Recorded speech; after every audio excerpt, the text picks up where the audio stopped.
When Jesus came to live among us, his voice was a voice of comfort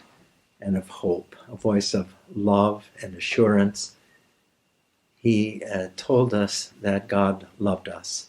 and valued us. He lifted up the poor and gave them a special dignity. But his voice at times was also a voice of warning, a prophetic voice. His voice was at times a critical voice, pointing out human hypocrisy, challenging human systems of oppression.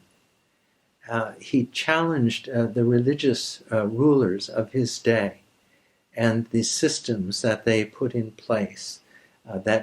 systems that divided people, that distinguished between the righteous and the unrighteous, between the ones favored by God and those despised by God. Some were in and some were out, and Jesus challenged those systems by the way that he acted and by the way that he taught. And so part of the mission of those who are followers of Jesus in the world is to be a prophetic presence in the world, to see and to challenge unjust structures, to challenge oppression, to challenge separation of the powerful against the weak, or the rich against the poor, to break down those walls that divide us, to lift up the lowly, and to give them honor and dignity,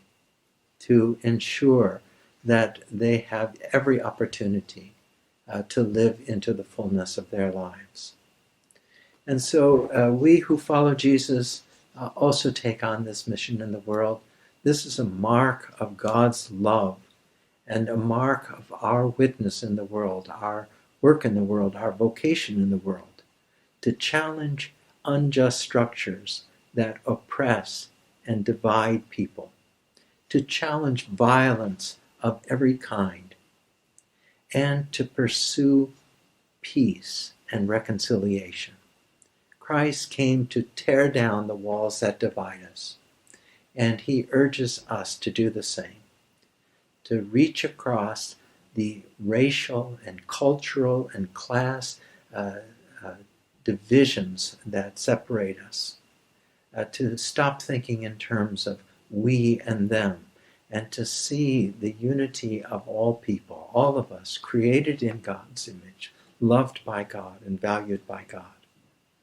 and to work toward peace and reconciliation wherever strife and hatred, anger and division exist.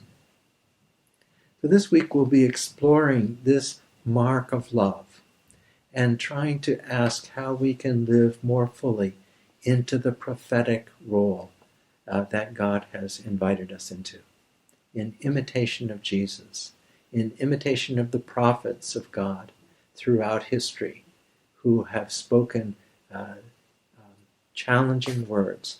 to those who oppress with power and privilege. This is an important part of our mission,